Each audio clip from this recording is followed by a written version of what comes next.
за текот на откупот, за производството на цигари, за финансиската консолидација на комбинатот, за стратешкото партнерство со Филип Морис, за остварените, но и за плановите што ќе следат. Денеска разговараме со Александар Алексовски, генерален директор на Тутунски комбинат АД Прилеп. Кога ќе се спомене тутун, тоа веднаш асоцира на Прилеп, а комбинатот е неизоставен дел од мозаикот во кој што познавачите на приликите знаат да кажат дека токму оваа компанија беше темелот, а денес е локомотивата во тутунопроизводството и пласманот на оваа индустријска култура. Исто така, она што е добро да истакнеме е дека веќе ги враќа оние стари патеки по кои што одеше и чекореше за производството на цигари. Ви благодарам за гостопримството, бидејќи сме во Тутунски комбинат.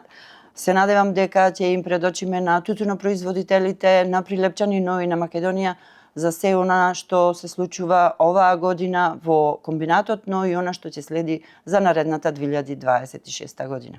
Така, ви благодариме вас на укажаната можност да обавиме еден ваков интересен разговор. Се надевам за слушателите и гледачите на вашето радио. Така да се надам че ги одговориме сите прашања во интерес на публиката. Она што прво следи е актуелното прашање околу откупот на тутунот. Комбинатот стартуваше со предвремениот откуп од 18 ноември.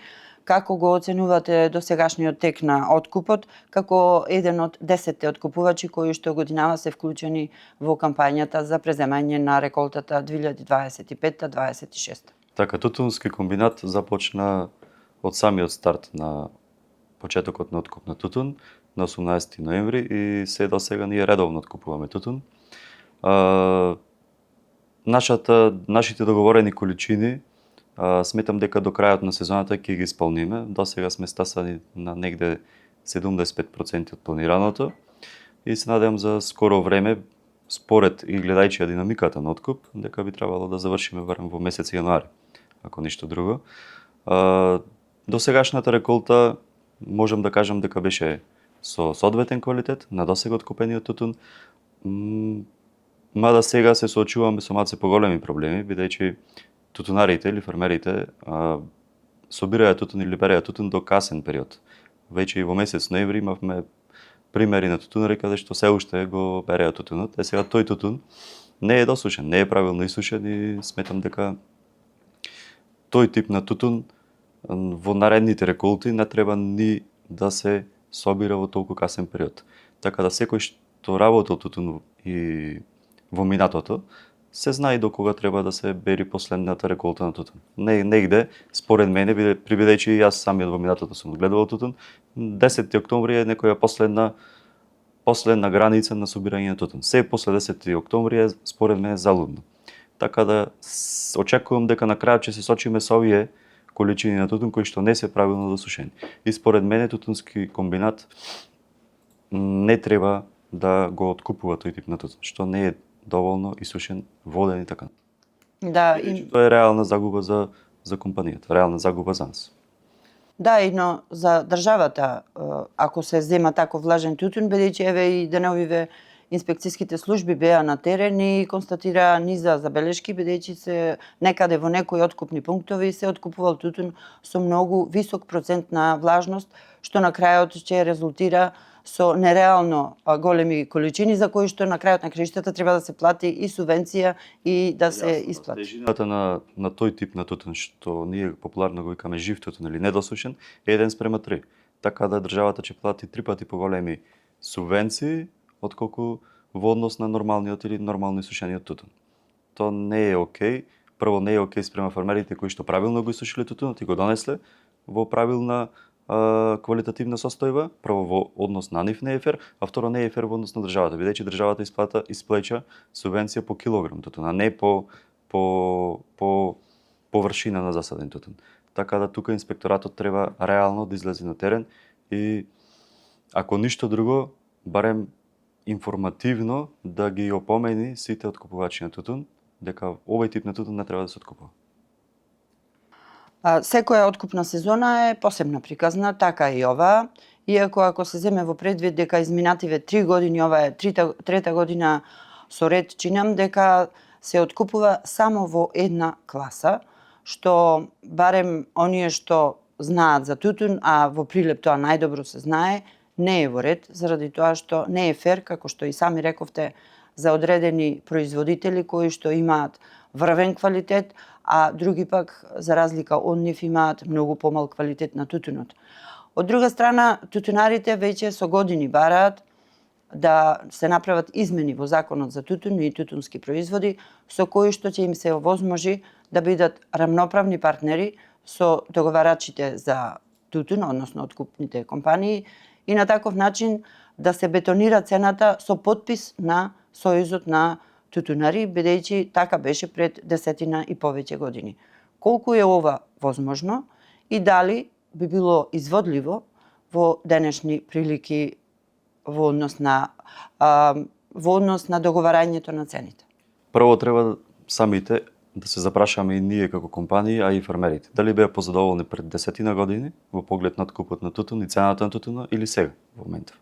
Ако сметаме или останатите сметаат дека тоа е добро решение за Сдруженијето на тутунари да става подпис на цената на тутунот, тогаш можеме да разговараме и да преговараме во однос на таа мерка. Ама јас мислам дека тутунарите се позадоволни во однос на цената сега, отколку пред 10 или 15 години, кога тоа правило важело. Откупните компании се свесни дека треба да ја држат цената на тутунот на некое завидно ниво, бидејќи свесни се и дека доколку цената не одговара на тутунарите, тутунот нема ни да го има во наредните години во Македонија. И познавајќи ги приликите на пазарот, бидејќи ние тутунот не го купуваме и продаваме во Македонија, ние 99% од тутунот го продаваме надвор од Македонија. Така да цената на тутунот не можеме да ја базираме строго на потребите или на условите во Македонија. Цената се базира во однос на светските берзи. Во моментов тип Прилеп тутун произведен во Македонија има една од највисоките цени на тутун во целиот свет. За ова треба да бидат свесни пред се и фермерите или производителите на тутун, дека плафонот на цени е веќе достигнат. И ние треба да се вратиме пред се на старите патеки во однос на квалитетот на тутунот, бидејќи прилепскиот тутун или тип Прилеп тутун е познат по соодветниот квалитет. Не е баран на пазарот затоа што го има многу, затоа што го има соодветниот квалитет. И ние треба да се вратиме на тие стари патеки.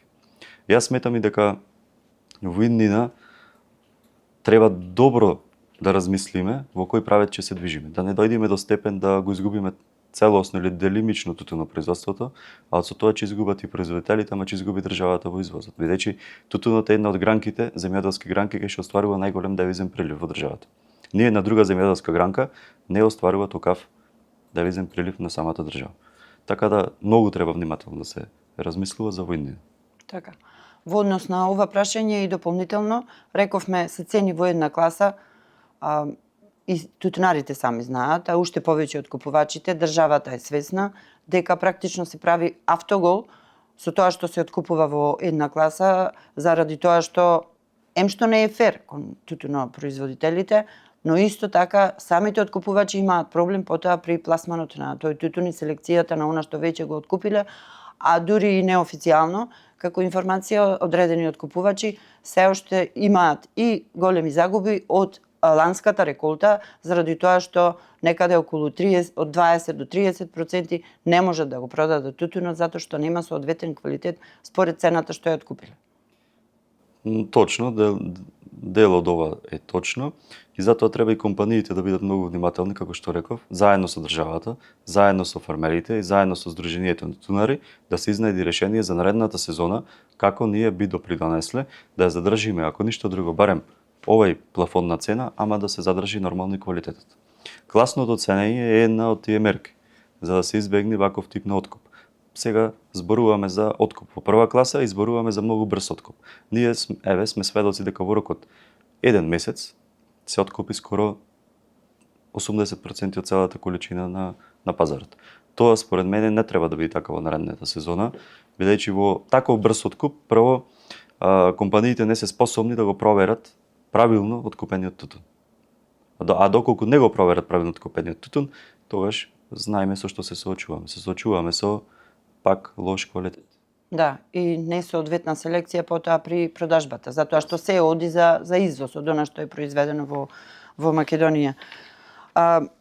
Интересно е тоа што годинава беше како историски показател дека имаше најмногу ваги регистрирани во Македонија за откуп на тутунот, што значи дека и самите откупувачи беа подготвени во најбрз можен рок да се преземе производството, но она што го рековте, тоа не е добар показател заради тоа што треба да се има во предвид сезоната за откуп трае официјално од 15 декември до 28 февруари, но ние започнавме од 18 ноември, што значи дека има токму доволен период за откуп за да може да се селектира и да се процени онака како што треба според правилникот за проценка на тутунот. Така, јасно. Периодот, како што реков, периодот на откупен тутун годинава е многу брз и мислам дека не требаше да се движиме во оваа насока сите компании.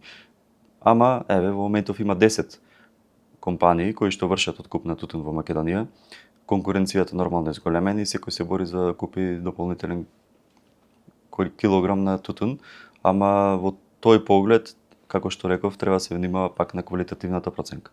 Јас не велам дека треба цената да падне под 400 или 420 денари, ама треба да се задржи квалитетот.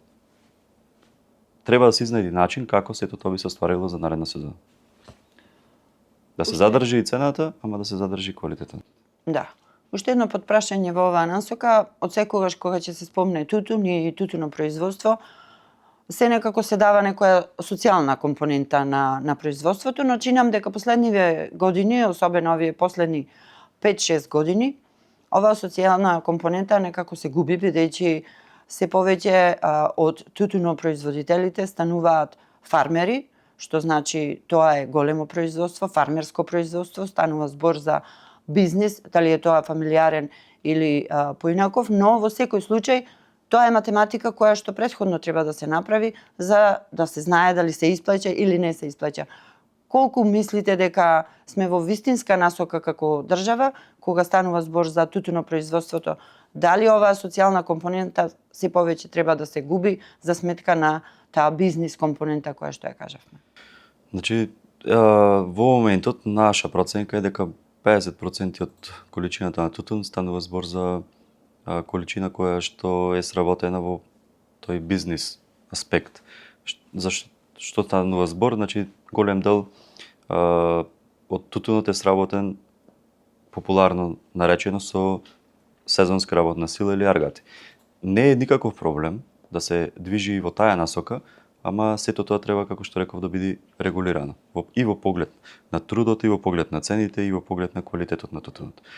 Да, тутунот како социјална категорија почнува да опаѓа, што е може добар показател, ама за сметка на таа социјална категорија па се зголемува вториот дел или бизнис категорија, што и тоа е па и доказ дека тутунот е исплатлив. Во моментов да се работи, па макар и со надворешни ресурси.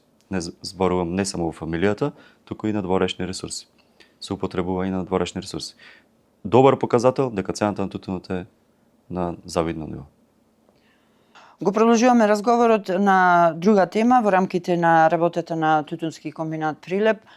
Тутунски комбинат, благодарение на стратешкото партнерство со Филип Морис, склучено од 2014 година, веќе е на добри патеки во однос на производството на цигари, произведувајќи премиум квалитет, премиум цигари кои што се препознатливи во светот. Колку Тутунскиот комбинат изминатава година успеа од плановите да ги спроведе во однос на осовременување на технолошкиот процес во цигарна фабрика и како тече производството, извозот и пласманот на цигарите? Па, за 2025 година до сега имаме зголемување на производството за добри 35%, што не е мал процент. Сметам дека и во иднина тој процент ќе се зголемува, приведејќи 85% од уствари 60% од производството на целокупното производство во сигарната фабрика веќе е наменето за извоз. Домашниот пазар со овие брендови кои што ФМТК па ги произведува или Филип Морис Тутунски комбинат, заедничката компанија, домашниот пазар веќе го задоволуваме. Сега работиме на тоа да го прошириме извозот. Како што реков, 60% од производството е наменето за извоз. Ние извезуваме на скоро 10 пазари. Дел европски, дел локални пазари тука на Балканот и така натаму. Така да во иднина планот е да го зголемуваме производството за извоз во однос на домашното производство.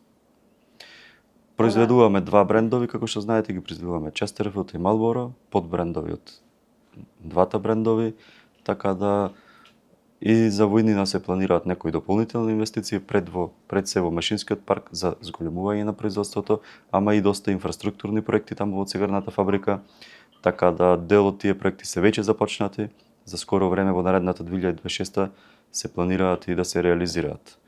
Дел од тие проекти ќе подобри инфраструктурната состојба на фабриката, ќе подобри условите за работа на самите вработени, ќе подобри безбедноста на фабриката, дел ќе осовремениме голем дел од процесите што се случуваат таму, така да се надевам дека 2026 ќе биде уште попродуктивна од 2025 за нас. Бидејќи 2025 искористивме за една анализа и пронаоѓање на слабите точки таму, така да 2026 ќе биде година на подобрување на сите тие слаби точки кои што се идентификувани во претходната. Од податоците објавени минатиот месец се гледа дека комбинатот во септември лани бил во загуба од над 1,9 милиони евра, а годинава има добивка од 17,8 илјади евра. Продажбата на домашен терен дотолку се зголемила што приходите се повисоки за 296,1%, што значи ова за компанијата и како можеме ова да го преведеме на еден едноставен речник, за да знаеме како на комбинатот му одеше оваа година и дали позитивен е билансот на приходите и на она што може да се очекува. Така, минатата година, кога нашиот тим дојде на позиција во Тутунски комбинат, ние наследивме компанија каде што имаше веќе прокнижени загуби над 300 милиони денари во месец ноември. Така да месец ноември наредната година или последна година од нашето доаѓање, ние веќе бележиме некој не голем плюс, ама барем минусот од 300 милиони денари го надминавме и е зад нас. Така да и за наредната година барем од досегашното работење очекуваме и уште подобри финансиски резултати. Бидејќи сведоци сме и на зголемен откуп, сведоци сме и на зголемено производство на цигари во наредната во 2025 година, така да очекуваме подобри финансиски резултати во секој случај.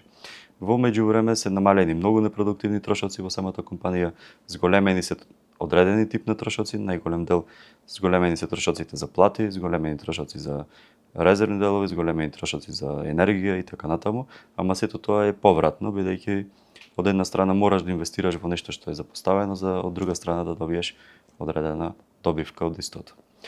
За скоро време ние во тек на една година веќе, како што кажав, спремивме неколку проекти само за во цигарната фабрика, го подобривме возниот парк во Тутунски комбинат, така да сето тоа очекуваме дека ќе има додадена вредност барем во 2026. Тоа ми беше и следното прашање. Денови ве одржавте седница на бордот на директори. Дали се исполнуваат планираните параметри и каква ќе биде тенденцијата за наредната година или кои се приоритетите кои што ги имате во тие планови за наредната година? Како таргетот прво во откуп на тутун за оваа реколта, мислам дека ќе го исполниме. Мислам нашиот зададен таргет. Лани купивме скоро 1.800.000 килограми, годинава таргетираме да купиме 2.300.000, до сега сме на 2 милиони килограми. Така да до крајот на откупот се надевам дека ако ништо друго барем 90% од таргетот ќе го исполниме. Тоа е еден добар показател. Исто така, како што реков, имаме зголемено производство во цигарната фабрика за 35% во однос на 2024 година. Се движиме во добра насока исто и таму, а ова сето се случува со пред се да спомнам со ист број на вработени. Значи ние немаме драстично зголемување во поглед на бројот на вработени. Што значи дека тоа што го зборувавме минатиот пат, Тутунски комбинат има доволно потенцијал и ресурси, ама не се правилно алоцирани и искористени. Се трудиме со постоечките ресурси да постигнеме што е можно подобри резултати. И последно прашање, но можеби и најважно од сите досегашни, кое што одговорот го очекуваат Прилеп и Македонија, какви се изгледите во однос на договорот за продолжување на стратешкото партнерство со Филип Морис, Очекувано беше оваа година, но заради изборите кои што се случија годинава, верувам дека тоа го пролонгира овој процес. Може ли во 2026 година да очекуваме позитивен исчекор или пресврт во работата на Тутунски комбинат Прилеп? Јас сум оптимист дека во 2026 година веќе ќе го завршиме подпишувањето на новиот договор со Филип Морис. Веќе се започнати неколку постапки, можам да спомнам дека е веќе подпишан договорот за соработка и доверливост помеѓу Тутунски комбинат и Филип Морис, така да наредната фаза е да отпочнат преговорите и се надевам дека барем во првата половина на 2026 ќе имаме ново партнерство со Филип Морис. Јас ви посакувам успеси, бидејќи ако Тутунски комбинат се враќа на старите добри патеки, тогаш и Прилеп расте и Македонија со Тутунски комбинат. Јасно, Тутунски комбинат е еден символ на градов, веќе обстои во 153 години. Не гледам причина зашто Тутунски комбинат да не продолжи со напредок, ако ништо друго, да го вратиме сјајот. Не можеме да се вратиме на некои стари норми и патеки кои што бил пред, 30 години, 40 години, ама ако ништо друго можеме да го воздигнеме во една малце помодерна компанија, која што би се држала во чекор со останатите конкуренти во Македонија, па и пошироко. Благодарам. Благодарам на нас.